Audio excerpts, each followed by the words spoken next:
La matinale sur Radio Campus, c'est tous les jours de 6 à 9. Vous êtes bien à l'écoute de la matinale de Radio Campus Clermont. Bon réveil à vous.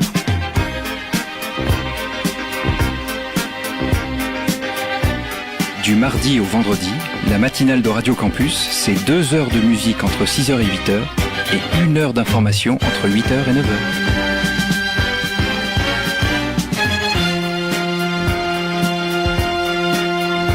Tout de suite, la matinale de Radio Campus Clermont sur le 93.3 FM.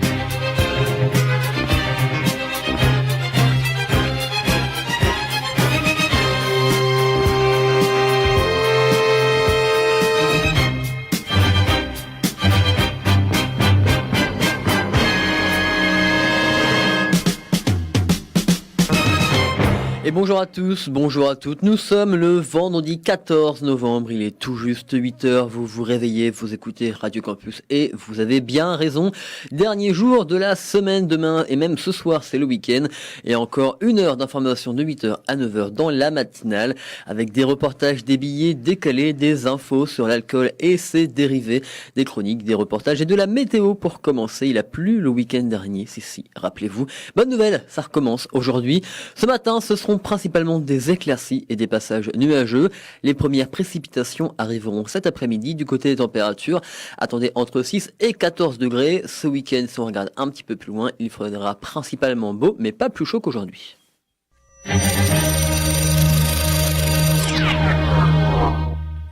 Tout de suite, la matinale de Radio Campus Clermont sur le 93.3. Et pour cette émission, je ne suis pas seul, je me fais déjà chambrer parce que j'ai dit qu'il allait pleuvoir, tout le monde m'engueule. Je suis pour rien, c'est pas de ma faute. Yvain a commencé à m'engueuler, bonjour Yvain. Salut Thibaut. Tu n'es pas venu seul, tu es venu avec Géraldine Martin, bonjour. Bonjour Thibaut, bonjour Yvain. Œnologue reconnue qu'on a déjà reçue ici, avec qui on parlera des vendanges, si je ne me trompe pas. Sommelière. C'est exact. Voilà, je vais me faire remonter les bretelles 2 fois de suite. À la console, le seul, l'unique, l'irremplaçable et toujours aussi râleur, Raphaël, bonjour à toi. Bonjour Thibaut, ben oui on n'est pas content, il va faire mauvais temps. Mais moi j'y suis pour rien. Hein. On va parler avec toi de l'album de la semaine, Avis Buffalo. Peut-être qu'on reparlera du Living Room hier, un peu spécial, tenu au Salvation, avec Julien Estival, c'était comment? Écoute, ça s'est plutôt bien passé. Il y avait du monde en plus. Et oui, on était très contents. À 8h30, comme chaque matin, l'heure de l'invité de la rédaction. Et comme chaque vendredi, nous aurons une émission de Radio Campus dans nos studios. Nous parlerons avec elle de son projet radiophonique, son émission, ses chroniques, bref, de son parcours à campus. Et ce matin, nous aurons Frédéric de l'émission de vulgarisation du droit à vos droits. Pour tout savoir dessus, rendez-vous à 8h30.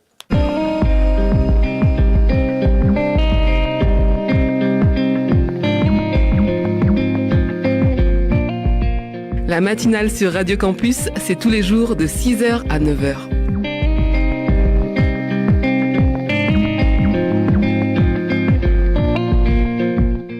Et reportage maintenant, pendant ces 2 dernières semaines, Radio Campus vous a invité à découvrir la musique contemporaine à l'occasion du festival Musique Démesurée. Yabé, Jean-Marie et Thomas sont allés tendre cette semaine leur micro aux artistes accueillis par le festival. L'entretien qu'on va écouter maintenant a été enregistré par Yabé pendant un dîner où la contrebassiste Joël Léandre discutait avec le peintre Jacques Pourchet, passionné lui aussi de musique contemporaine. On découvre dans cet échange l'univers de Joël Léandre, compositrice, improvisatrice de musique contemporaine et itinérante, artiste, influente. Vous entendrez également quelques extraits d'un live enregistré en avril 2009 au Festival de Jazz avec près de 10 musiciens.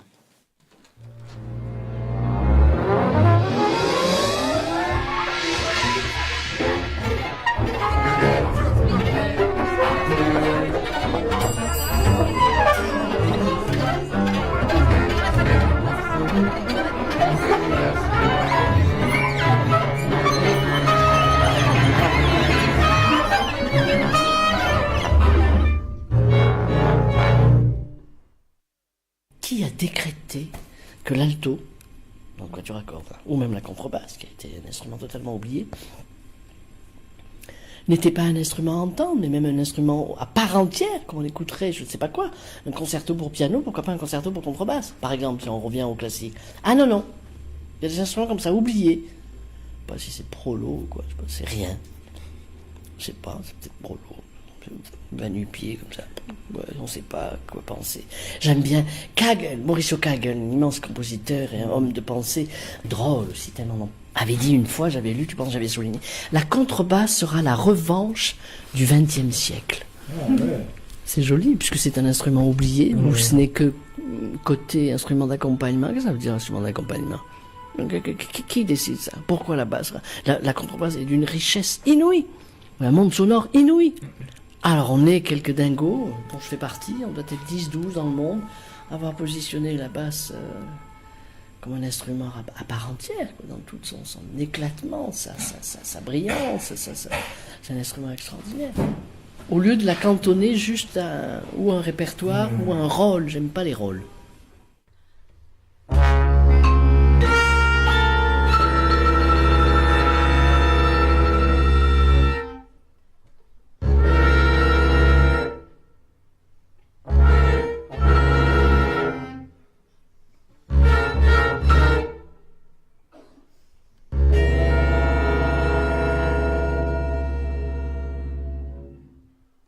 Oui, je suis peut-être codifié. Je joue de la basse. J'ai reçu une éducation de comment faire sonner une basse et on a des doigtés et tout ça. Mais j'ai été très très loin avec mon instrument. Ah, c'est vraiment... Tu sais, je l'ai mis sur une table, je l'ai autopsié. Si j'avais pas écouté les sonates et interludes de Cage qui mettaient des gommes, j'ai mis des gommes dans ma basse, des fils, des papiers entre les cordes.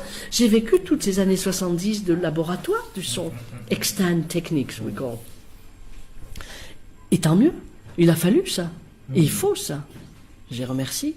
Mais bien sûr. Mais après, c'est à toi à organiser tes sons et ce que tu aimes. Tu avais travaillé avec Morton Feldman, je crois. Oui, j'ai vécu un an à Et t'as appris quoi, Morton, alors? J'ai pas grandement appris puisque on jouait que du Morton Feldman. Sinon, il faisait des parties. Des parties. Il y a beaucoup de parties aux États-Unis. What you doing this weekend? Have a party. Alors, il y avait des parties où il invitait tous les musiciens. Il y avait la grande toile blanche de Jasper Jones. Je crois qu'il avait la fameuse Jasper Jones. Blanche, toute blanche. Toute blanche, Jasper Jones. D'ailleurs, je pense que le 4 minutes 33 de Cage a été écrit, pensé, parce qu'il était dans cette sorte de communauté avec Rauschenberg, Jasper Jones, tous les New-Yorkais, avec Feldman, Christian Wolff, John Cage, Earl Brown, dont tous les New-Yorkais étaient là, et pour revenir à Feldman, j'ai ce souvenir de ces murs vides, tout blanc, il n'y avait rien chez Feldman. Il avait cette toile de Jasper Jones, ça, jamais, j'étais fasciné par cette blanche, énorme. Il avait son établi, comme architecte.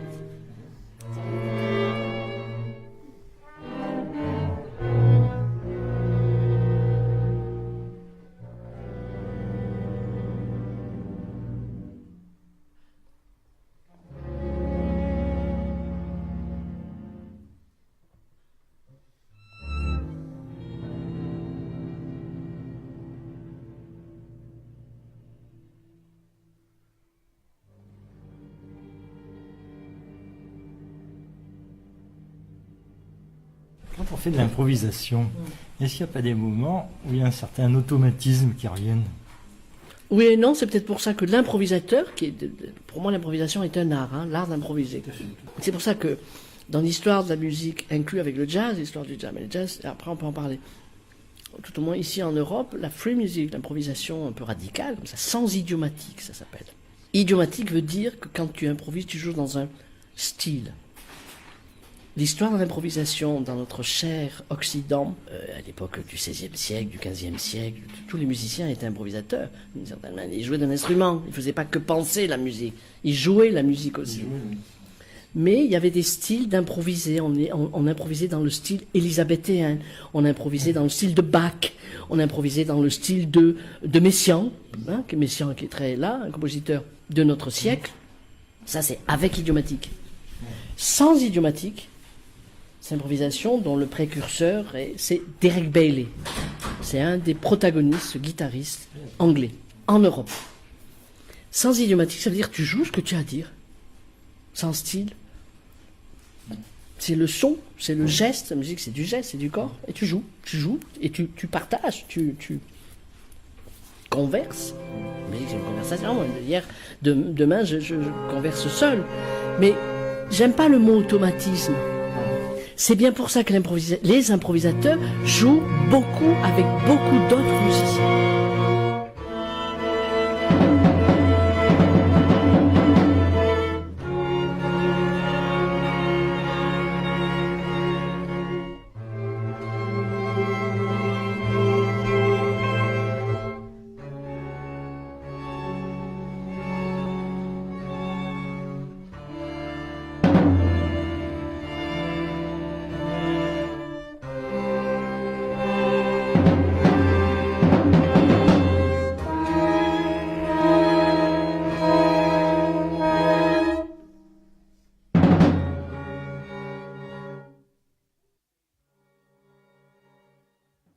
Et il vous reste encore quelques jours pour profiter des concerts organisés dans le cadre de Musique Démesurée. Pour plus d'informations, rendez-vous sur le site musiquedémesurée.net ou tout simplement sur campus-clermont.net. Nous, on continue avec le jazz et le quartet de Samy Thiebaud.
Et vous êtes toujours à l'écoute de Radio Campus. On vient d'écouter à l'instant le nouvel album de Samy Thiebaud Quartet. Vous êtes toujours à l'écoute de Radio Campus.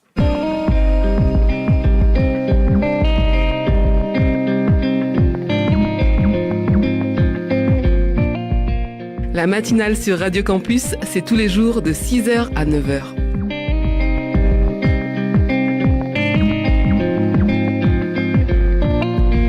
Et après l'entretien entre la contrebassiste Joëlle Léand qui discutait avec le peintre Jacques Pourchet, passionné de musique contemporaine, nous allons écouter un autre entretien, celui d'Yvain, passionné de vin, d'œnologie et de spiritueux, avec l'œnologue et la sommelière. Non, la sommelière uniquement. Uniquement sommelière. Géraldine Martin, compositrice, improvisatrice de nuances de vin. Bonjour à vous deux, rebonjour à vous deux. Bonjour Thibaut. Alors oui, aujourd'hui Géraldine va nous faire un petit bilan de viticole de l'année 2014. C'est bien ça Géraldine ? Oui, c'est exact.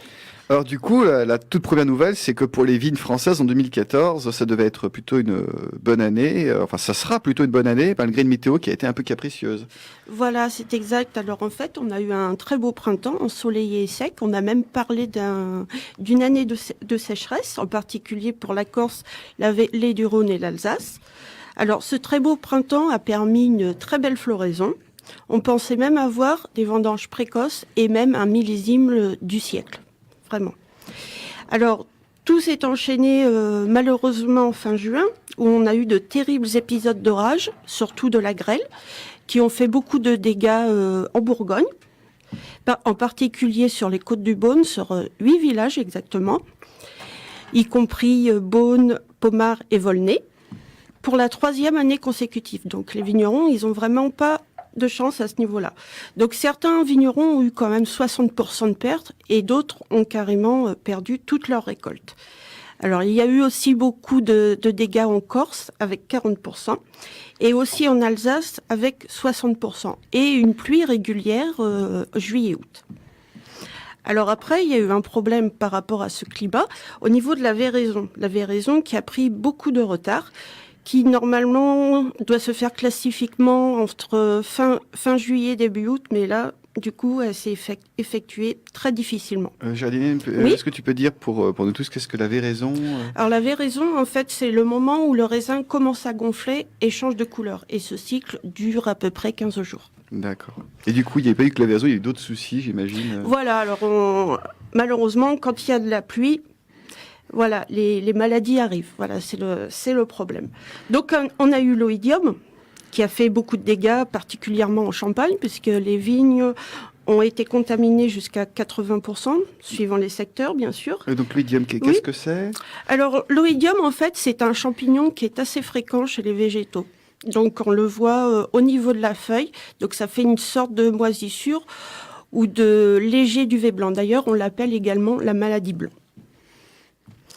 Et donc après, il y a eu le problème du mildiou.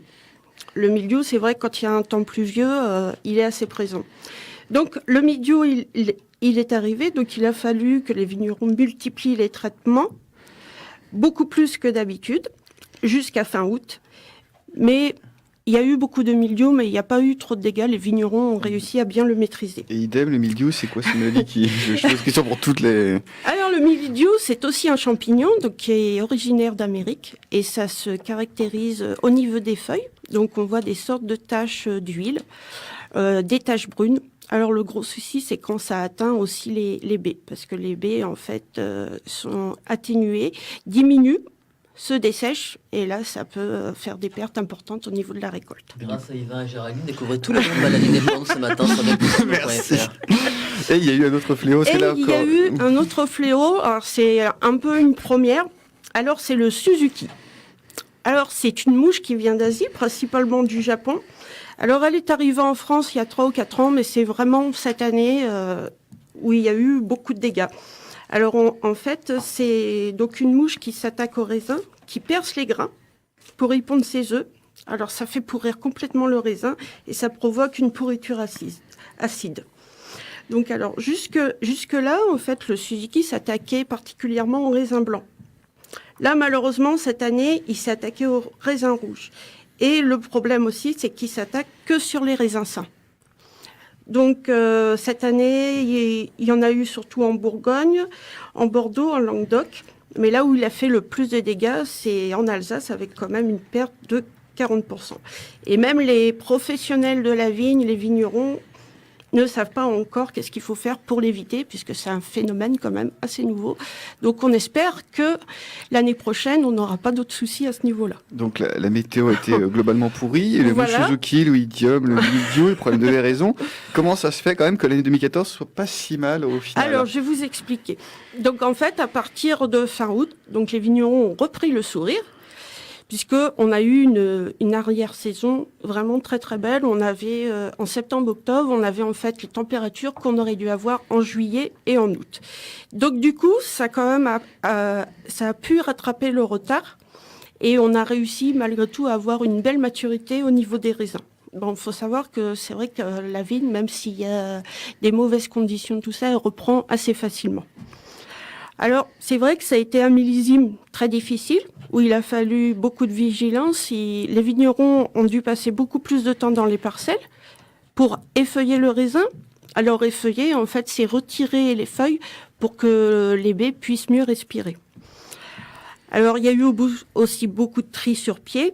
Alors, même les vendangeurs, comme ils n'avaient pas l'habitude quand même de ce fléau, ils ont dû faire une petite formation pour bien leur expliquer ce que c'était, de façon à ce que les raisins atteints, qu'ils n'hésitent pas à les laisser par terre pour éviter que ça se propage.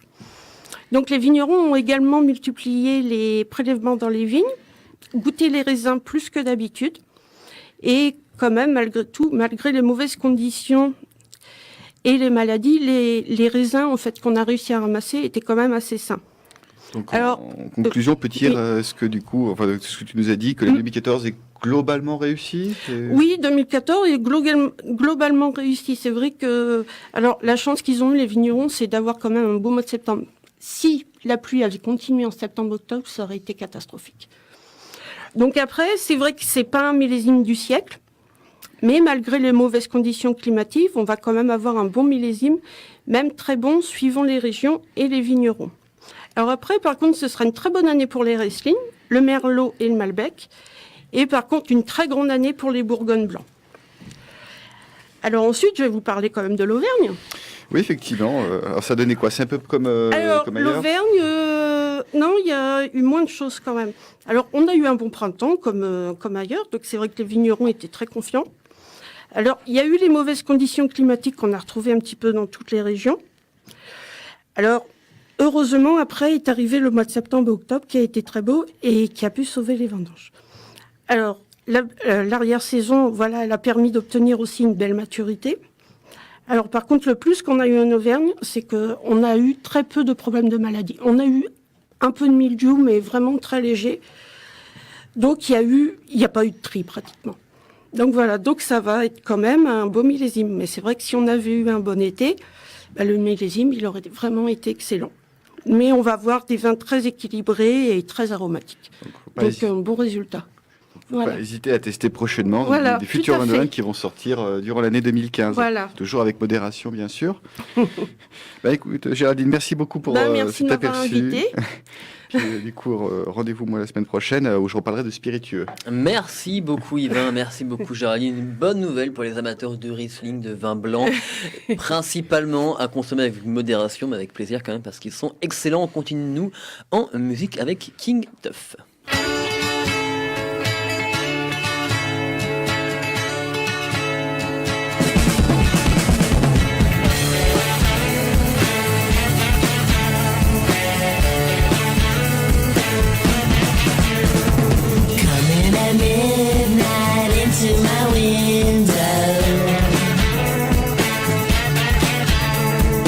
Follow me always wherever I go.